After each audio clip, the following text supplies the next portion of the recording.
Hello, good afternoon. Welcome to our webinar this afternoon. We today are talking about real estate and real estate investment and strategies. So this webinar will be for the next 45 minutes or so. The format will be that I'll do some general introduction over the next few minutes while we wait for the final people to log in and work out the technology. I'll do a general introduction to our executive education program, which we are launching in real estate, and to our speaker today, Professor Andrew Baum.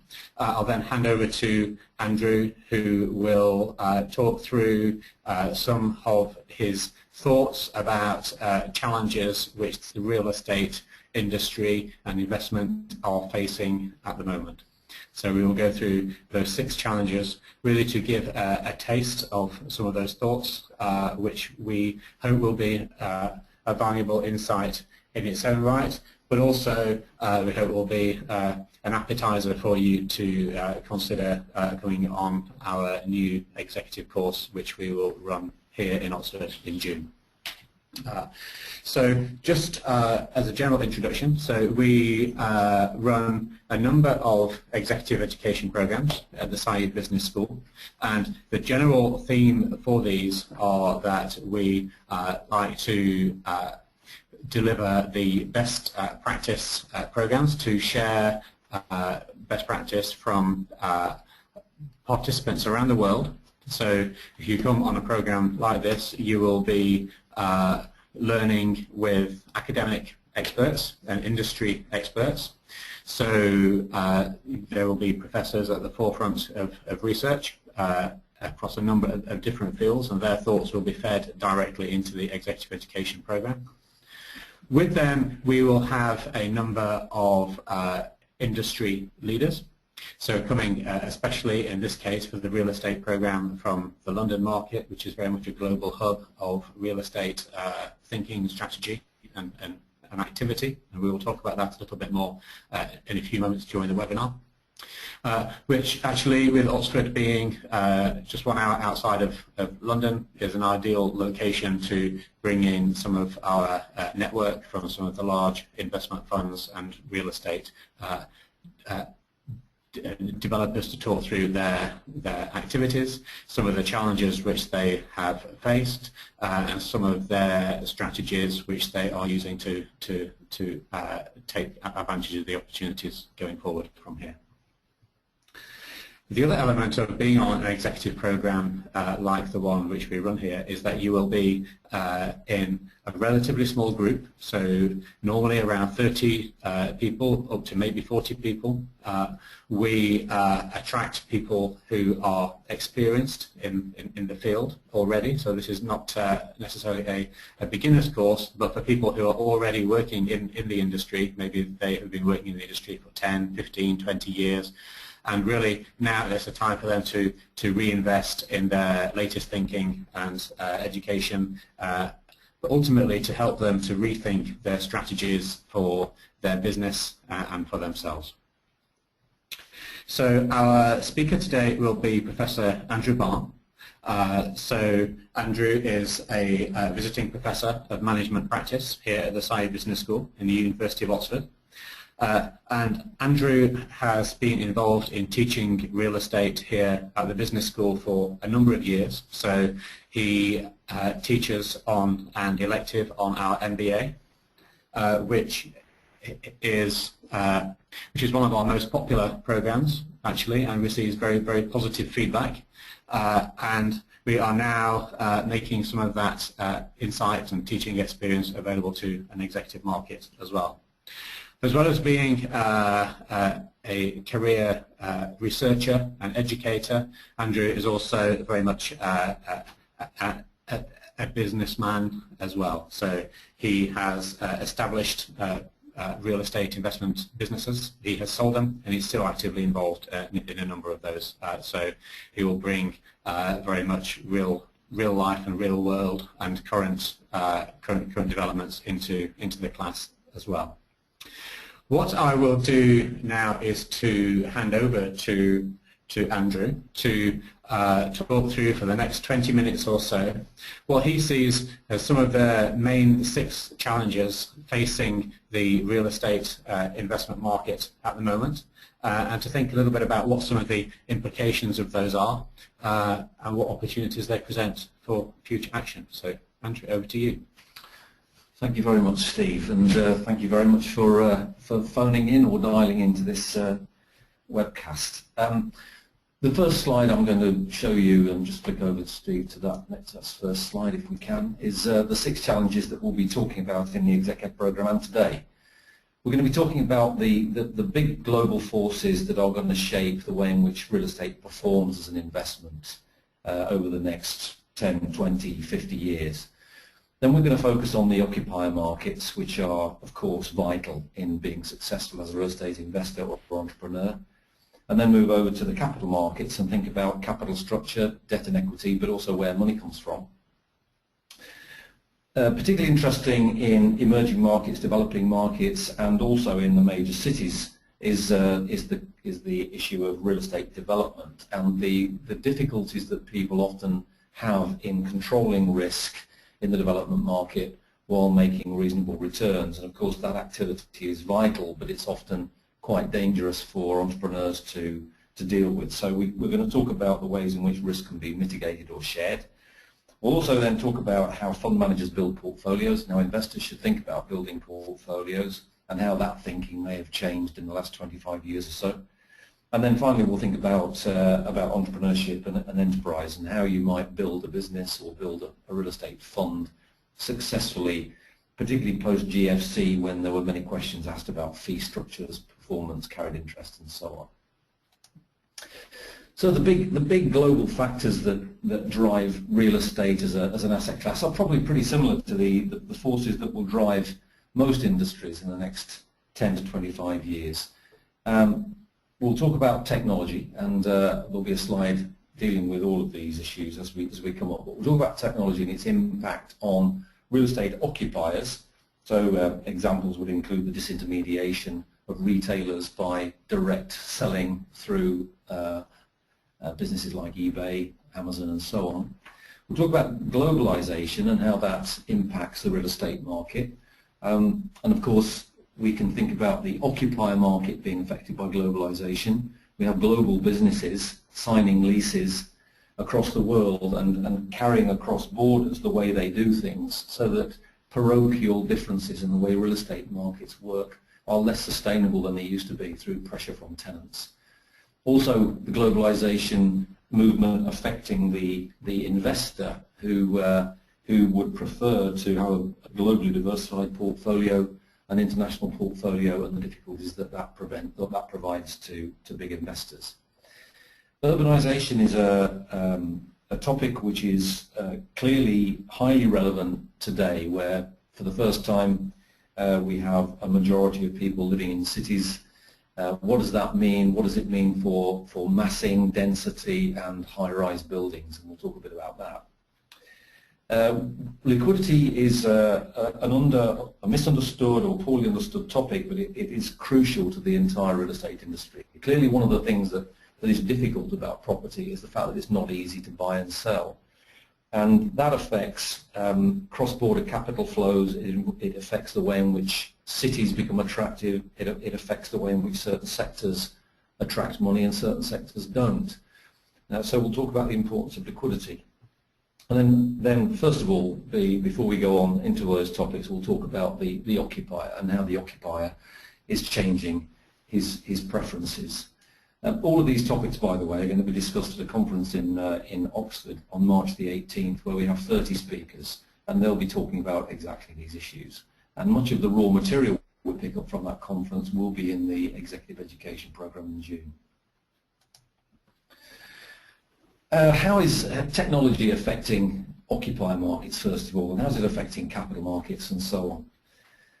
I mean, we've mentioned the disintermediation of the retailer and the impact that has on demand for retail space. The use of direct selling through the internet, characterized by a business like Amazon, means that there is less demand being channeled through the traditional retail operation. And retailers and shopping centre owners and managers have to consider how that impacts their business. So we've seen click and collect propositions, we've seen businesses going to the wall, and we've seen other businesses which actually are robust and resilient in the context of the internet. And we'll be thinking about which those businesses are likely to be. We've also got disintermediation of real estate agents and brokers.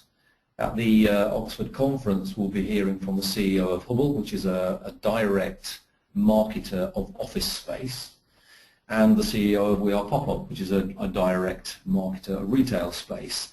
Those guys are cutting out, or they will have less need to use the real estate agent or broker. They're going direct to the users, and they are creating more efficiency, or likely to create more efficiency in the office space market by offering short-term lets of redundant office space and retail space. So that's a disintermediation which should lead to some efficiencies.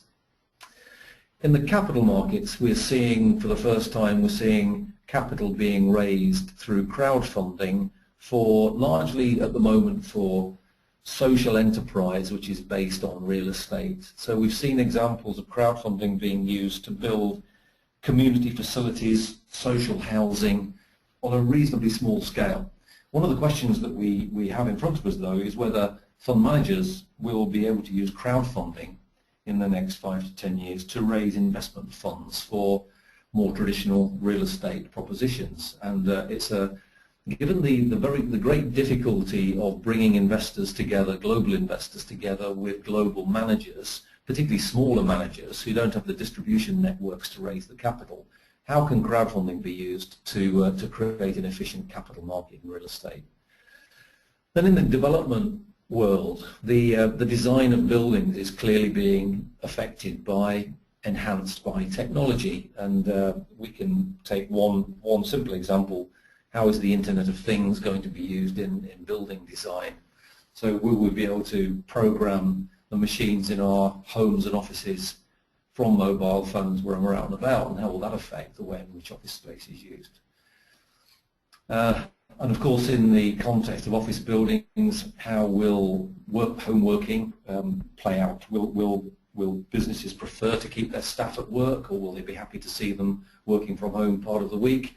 Will employees see work as a pleasure activity where they want to go in because they want to see their friends and have fun, or will they stay at home if they get the choice? And how will that play out over the future? And what does that mean for the demand for office space? And then at city level, when we think about cities and the vast amount of data that is produced by people who are driving through cities, using public transport through cities, pedestrian traffic flow through cities, even sewerage disposal through cities. The data that's coming out of that tells us a lot about location patterns.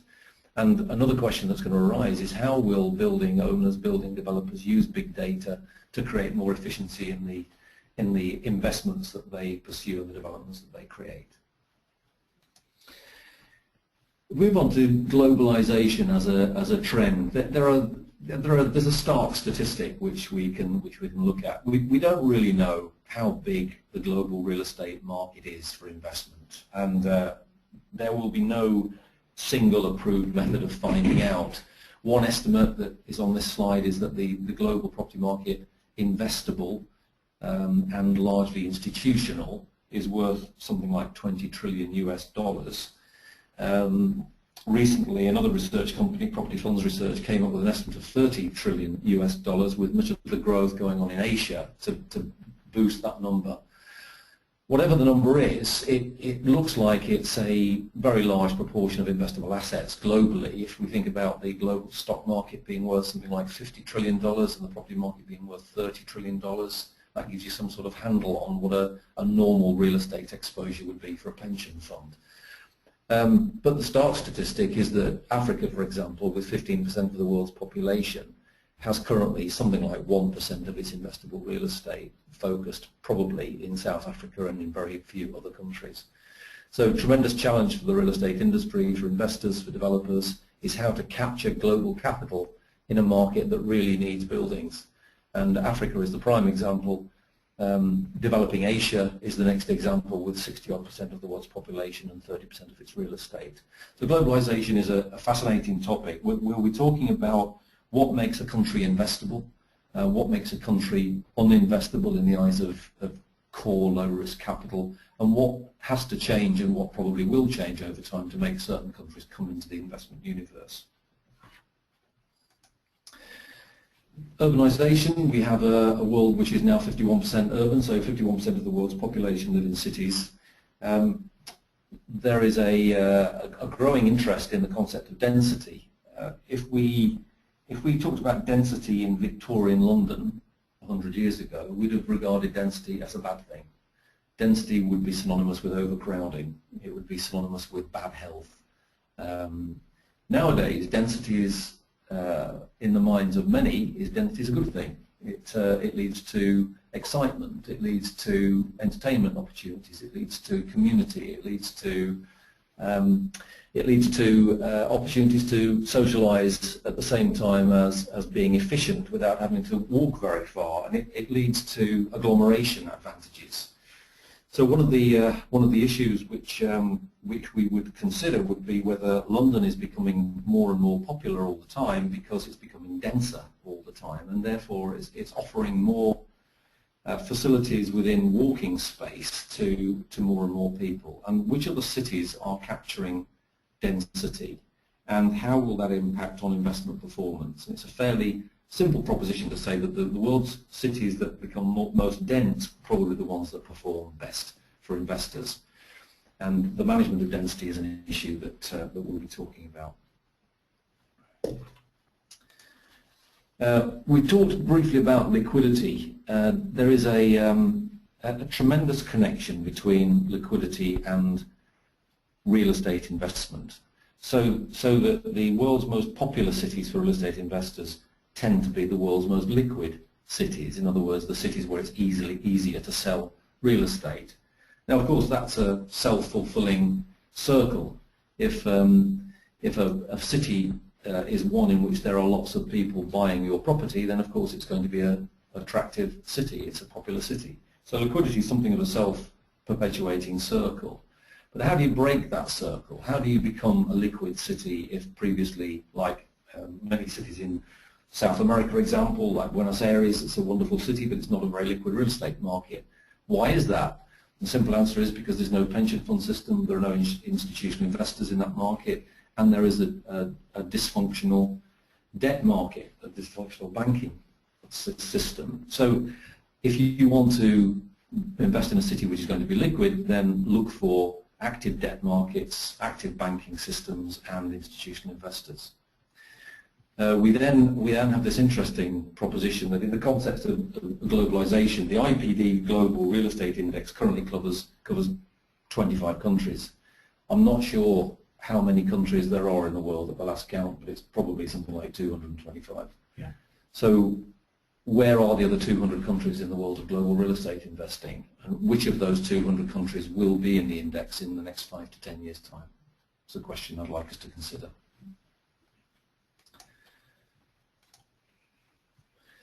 The basis of all real estate investing really is the occupier market. So the second challenge is to understand what's happening in the occupier markets. I hope, by the way, you're reassured, and you should be reassured, that the first topic was the longest topic. So we're only 1 out of 6, but the other 5 are advanced quicker than the first one. Which cities? Why London and New York City accelerating away from the rest? And there's plenty of evidence that this is happening in terms of flows of capital. It's to do with density, it's to do with agglomeration, it's to do with the way in which work patterns are changing. I think if we look in the typical Starbucks in a London or New York or any coffee bar, we see people there for leisure and working. And we now have new coffee bar formats which charge for time and give free coffee away.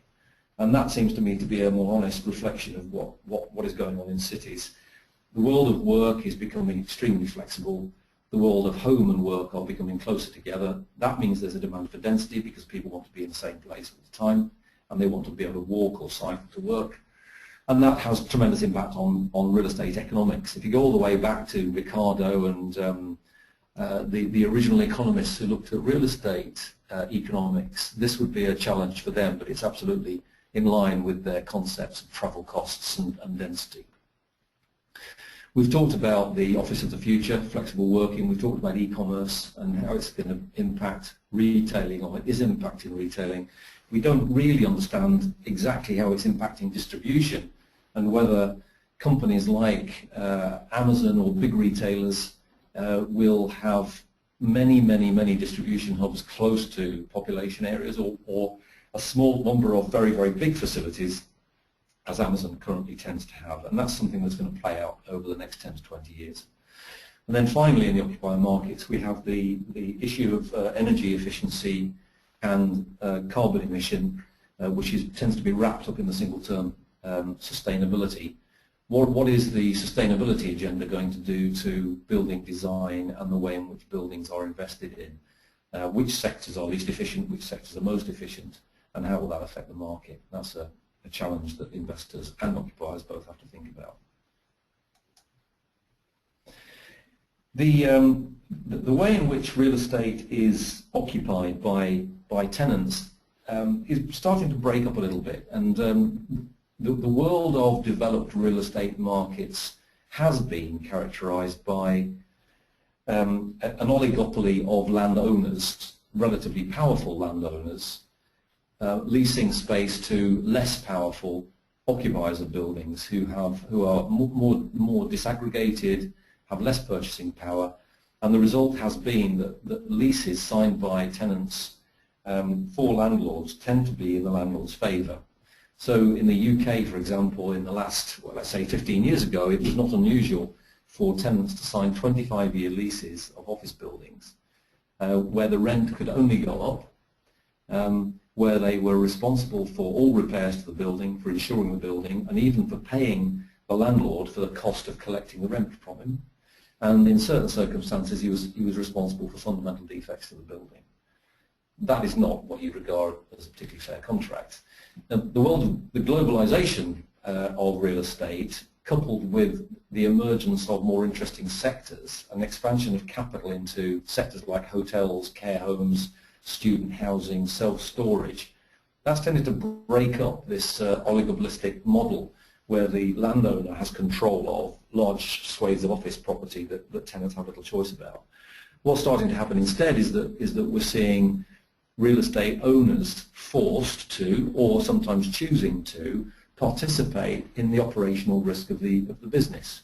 So I think the best example I could give of this would be a shopping centre, which could be leased on long 10 to 15-year leases with rents that go up every year, or alternatively could be leased on a turnover rent or a percentage rent, where the building owner collects a percentage of the turnover of the shopkeepers or the retailers in the shopping centre.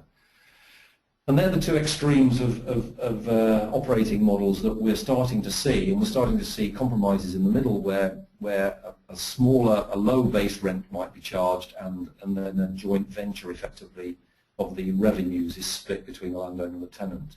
And we'll be interested to discuss what sectors that's going to affect more and more, and how that affects the investment proposition of real estate, whether it makes it a riskier asset, whether it makes it a more interesting asset.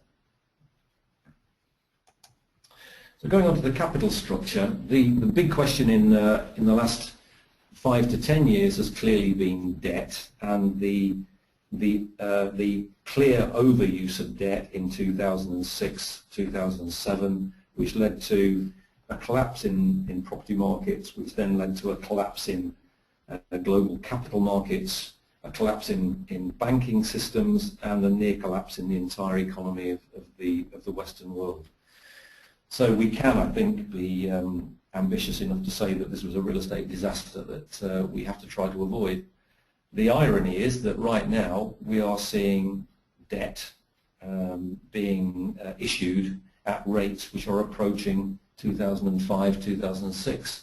And so the big question that we have in front of us is whether there's too much debt in the market, whether leverage is going to be as damaging and dangerous this time as it was last time. I've got a bullet point here which says using leverage, is it a free lunch? Right now, where it's possible to buy property in Germany to deliver you maybe a 6% income return, but where you can borrow at slightly less than 2%, suggests that it looks a bit like a free lunch.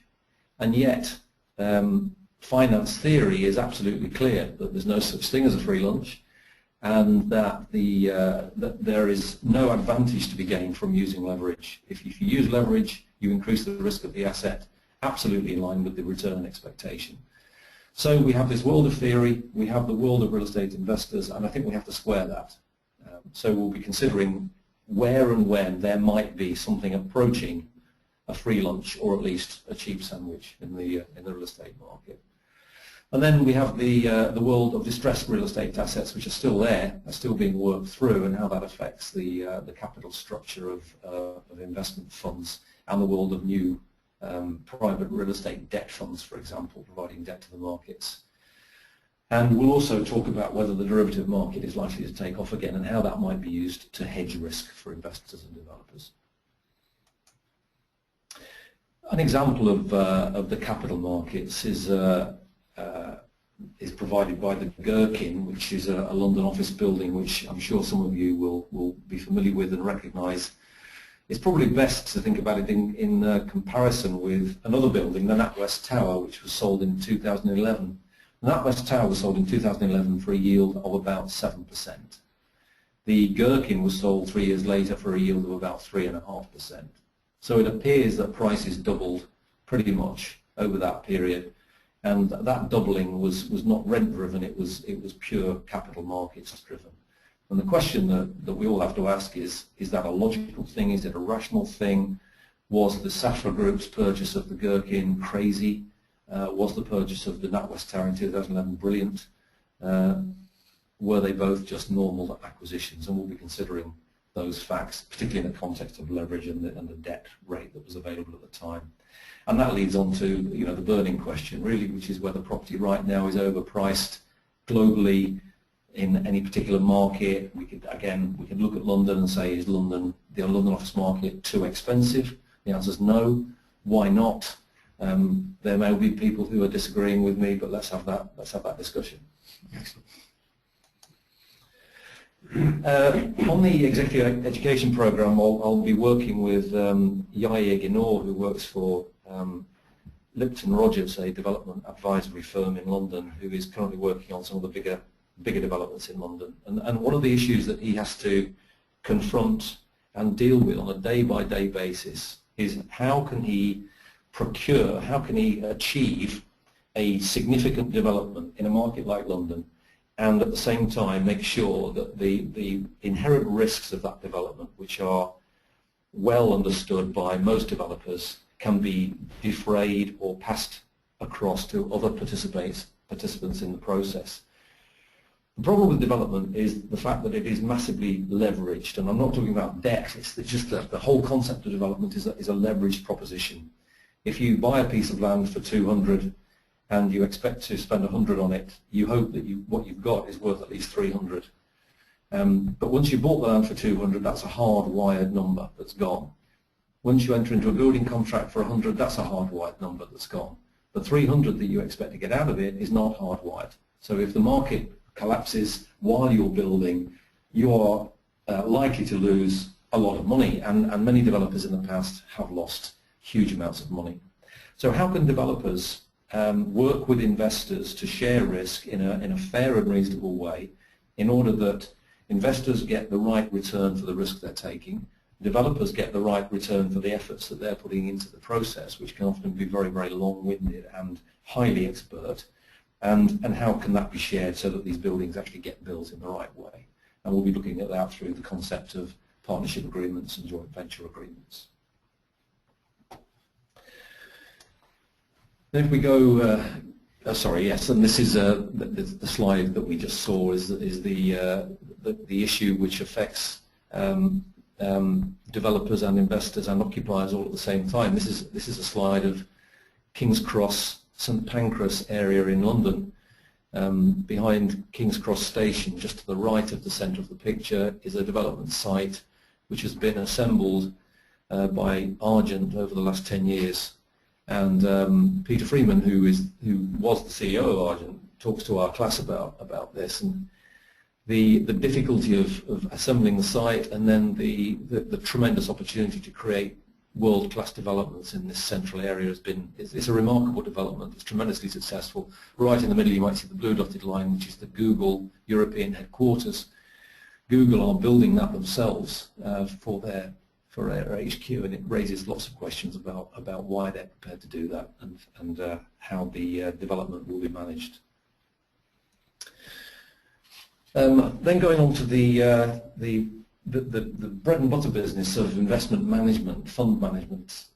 When I was at university, I learned about modern portfolio theory. I've certainly in my life tried to apply modern portfolio theory to building real estate investment portfolios, and I certainly believe that MPT has some place. But it's also clear that for a global investor, the challenges of MPT are probably bigger than the advantages. How can you really build a successful investment portfolio cross-border? Clearly you cannot diversify all risk away. You can't buy every country, every sector. You can't buy enough buildings in any of those to diversify specific risk away. So you are forced then to concentrate on collecting alpha. You cannot buy real estate beta. You cannot buy the real estate market. So how can you think about alpha and beta in the context of real estate investing? There are many other issues that are facing fund managers right now, and many of them are to do with the raising of capital. We have a booming real estate market in many parts of the world. We have an industry of fund managers who 10 years ago were often unsuccessful. We have businesses that have had to struggle to survive in the face of falling fee income as gross asset values collapsed, and yet we have this active market looking for deals, and so we have a bit of a standoff between investors who want control over the deals they're investing in and managers who would really prefer to have some control over traditional funds that they raise and then find investors. So this standoff is slowing down the rate of deployment of capital. How long will that happen? Will the traditional real estate fund come back? Will the world of fund management and investment management be like it was previously, or are we entering a new world of joint ventures and more investor control? I think that's a question that's affecting the asset management industry generally, and it certainly affects the real estate investment management world. Leading on to that, then, we have a final question, which is to do with how can you make your real estate enterprise succeed. And in the Exec Ed program, we'll be looking at that through the lens of a real estate fund. So how can you conceive of a new real estate project, a fund, where you would raise capital to invest in a sector of the real estate market which you're excited about, which you think is going to deliver tremendous returns in the future? What fee structures could you put in place to make sure that you're going to be profitable and your clients are going to be happy to invest capital? What's the right performance fee structure? What is the right fund structure? Should we have a closed-ended limited life structure, as was particularly popular 10 years ago? Will that come back? Or can we invent new fund formats, semi-open-ended, perpetual life, evergreen structures? Will they start to raise and attract more capital? Or, as I said a minute ago, will we still be seeing investors, sovereign wealth funds, building their own investment teams through lack of trust in the fund format that previously attracted their capital? The Exec Ed program will culminate in a pitch by small teams who are trying to sell their real estate enterprises and funds to a broader market, which is the rest of the class and some external experts. And I'm hopeful that we may actually have one or two of those enterprises that will actually get funded. So who's going to be the next Blackstone, CBRE Global Investors, or Brookfield, the three biggest fund managers in the world right now? Who will be the successful managers? Who will be the first Asian-based top 10 global property fund manager, which we would very much like to see. And I have to say, we do have a A Chinese fund manager who is sponsoring the executive program will be sending 3 delegates. Maybe they'll be on this chart in 5 years' time, and I very much hope that they will. Yeah. Finally, how much of the world of real estate will be securitized in the coming years? Will we see that there'll be a reversion to direct ownership of real estate by pension funds, by endowments, by high net worth investors, or will we see a continued securitization, more listed property companies, more unlisted property funds? And I think that's right now is an open question that I'd very much enjoy debating with a group of people. The reversion to direct ownership is a trend that's been going on for the last 5 years. Previous to that, we had a tremendous opportunity to create more and more securitized product. So what's the future going to be like? So they're the 6 challenges which I hope I've talked through in the last 40 minutes. And I'm now looking at some questions coming through, which I think we'll be answering. That was an advert which we moved on very fast. But the course is supported by textbooks. The green book is currently available. The blue book is out in May, and that will support much of the material that we've been talking about in this webcast. So the first question that we're looking at the moment, and please send your questions in if you can. But first question I've got is where are the most interesting markets and opportunities going to be? Clearly, I'm sure we all have a view about this, and there are several dimensions of looking at that question. Where are the best markets going to be? We can look regionally. So will Asia outperform North America, or will Europe do well? Right now, Asia is challenging some people. China looks as if it might be slightly overpriced. There is some worry about pricing levels in Asia, in certain Asian markets. The US has been doing extremely well for the last 4 or 5 years, and the economics of the US continue to be attractive. The UK has been the top performing market for the last couple of years. Meanwhile, continental Europe is tending to languish and being held back by slow economic growth. Will that be the way it's going to be in the next 5 years? Well, I think the UK is going to carry on doing pretty well. The US is going to carry on doing pretty well. Parts of Germany, parts of Europe, sorry, will recover and will be good investments. And the place to be careful about is Asia right now, I think. We've got another question about which countries look attractive, and then you also need to look at which cities look attractive. Emerging markets is the next big question, and 5 years ago, I remember being invited to the American University of Cairo to talk about Egypt as an emerging market, which looked extremely interesting. It looked interesting because the demographics of Egypt were so powerful. There was a tremendous need for housing. There was a large population, young population. The Arab Spring, unfortunately, seemed to put the market back by 3 or 4 years. But now I had another call a week ago from somebody in Egypt wanting some training. So I think the market is coming back on the radar. Egypt's a very, very important country. It's got all sorts of challenges and all sorts of tremendous opportunities. When somebody like Egypt starts to attract global capital, then you'll know that Africa's got a great opportunity to raise more capital.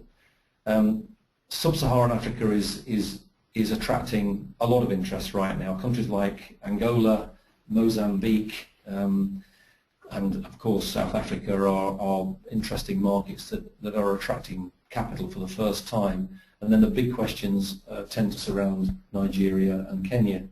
The shopping centre problem in Kenya was a tremendous shame for the real estate market there. It would have slowed down global capital interest. And Nigeria clearly has challenges that, if it could half solve, it would clearly be an extremely attractive market to a lot of people.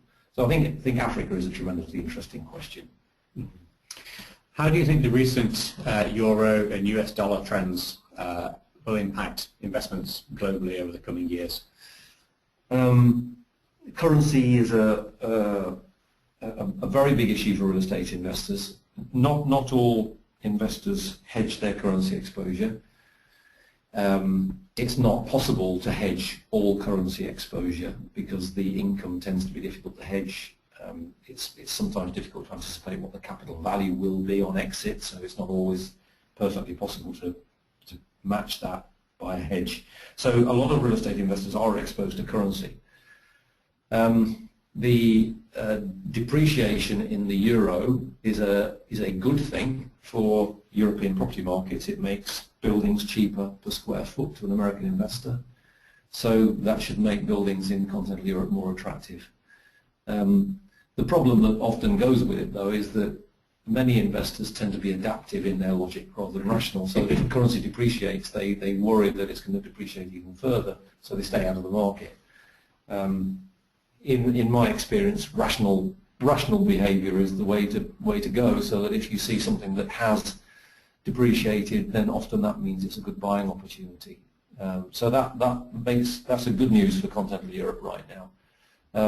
It's good news for Japan. You know, the yen has depreciated against Western currencies, so that makes Japan look more interesting. And the simple buying rule really is to look for high real estate returns relative to local bond yields, so that you wouldn't necessarily go chasing a 15% return in South Africa because it's a 15% return. What you should really be looking for is a big return over the local bond yield, because that takes out a lot of the currency inflation risk that sits in these markets. Thank you, Andrew. So a last question which we will address here, and I know that on the executive course we'll talk about the Hilton case, for example. We've had a question coming through about the hotel market, and what do you think might be the future there, with last year only 60 new brands being introduced? Only 60? Only 60 is a comment from Joss. Is that just short? No, let's hope not. He's a big investor in German hotels and knows more about it than I do. The hotel market has always been difficult for real estate investors to access. It's been more successfully accessed in the US than in European markets. In Asian markets, it's an interesting part of the property world. The key question comes back to what the revenue model is, whether the real estate investor can earn lease income from a reliable brand like Hilton or Marriott, or whether he has to share in the risks of the venture, so whether he's exposed to the room rate and the vacancy rate. And core real estate investors prefer leases to high-quality covenants operators, in which case there's no doubt that hotels will form bigger proportions of real estate portfolios based on that model. There's more of a question about whether real estate investors will want to expose themselves to slightly riskier propositions where they're exposed to the operational revenues of the business. Okay, excellent. Thank you.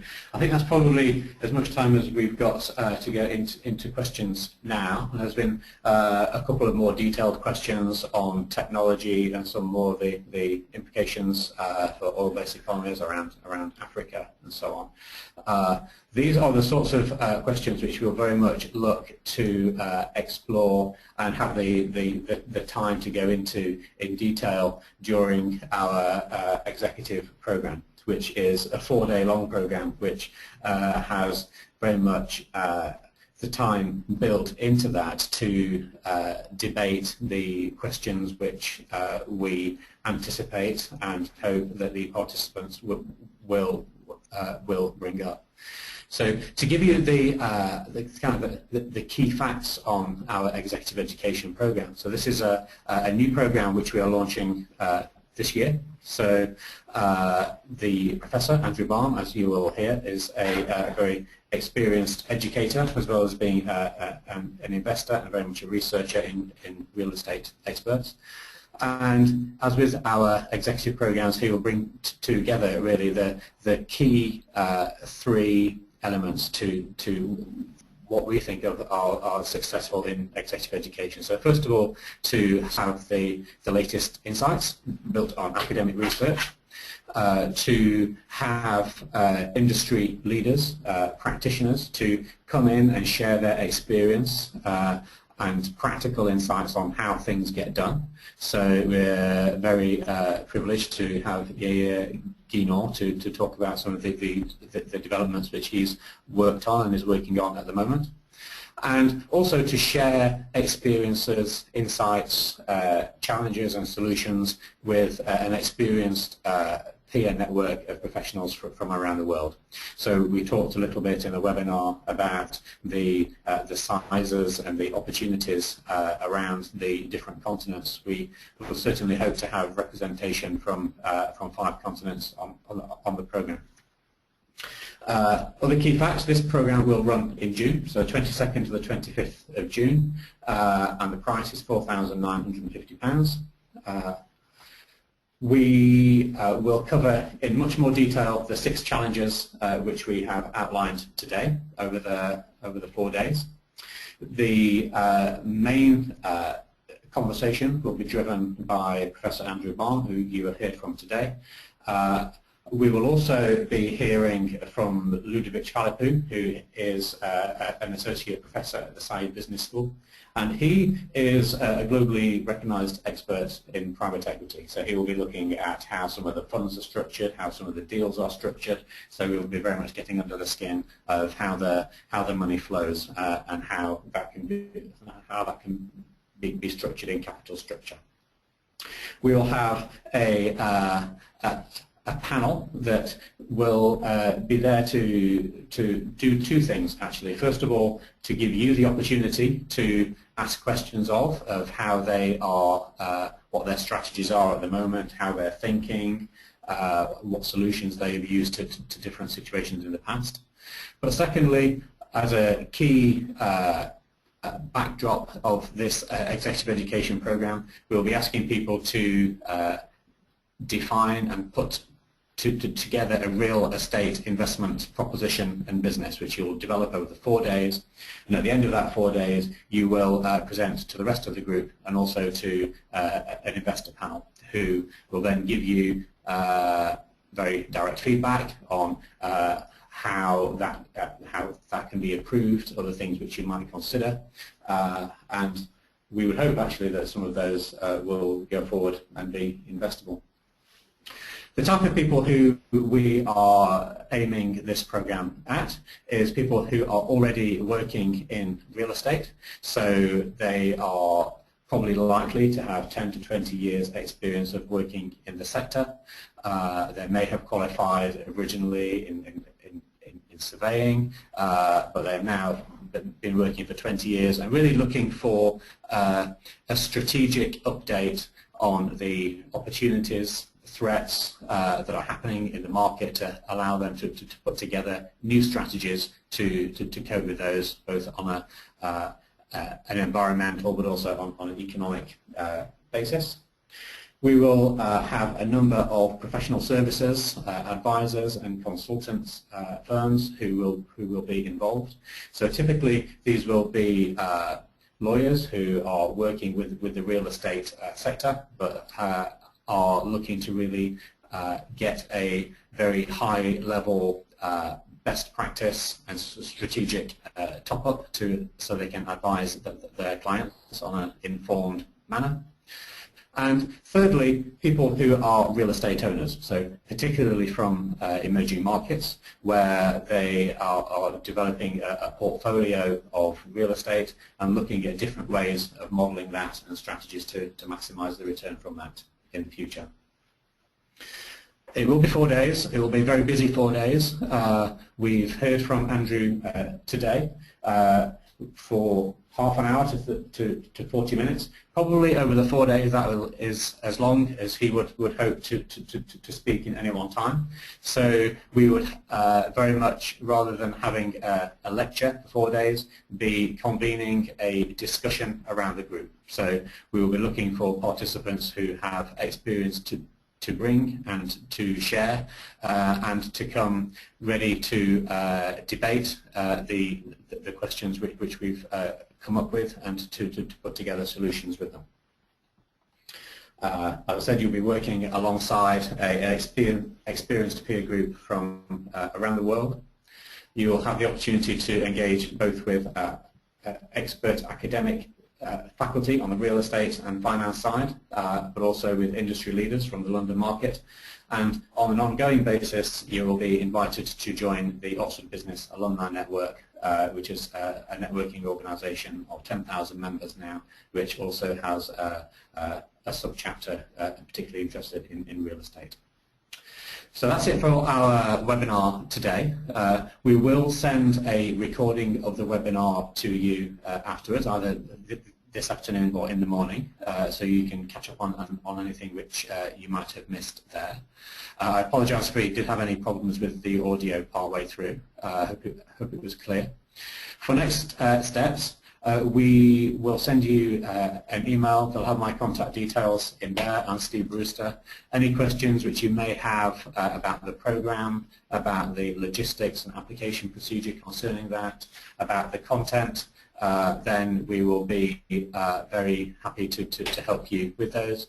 You'll also see the URL of the website for the programme on the bottom of the screen there, where we have some videos with Andrew to recap on some of the points today and more details about the programme. We're also planning a next webinar, dates to be confirmed in the email, which will be an interview and conversation in between Andrew and Yaya Guinor of Lipton Rogers to talk about some development issues in more detail. I very much hope that you can join us for that, and please do share the word with your colleagues and peers who might be interested. So thank you again to Andrew for taking his time today to share his thoughts with us. I trust you found those useful and insightful. Thank you also for coming and giving your attention and time, and we look forward to hearing from you again. Thank you. Bye-bye.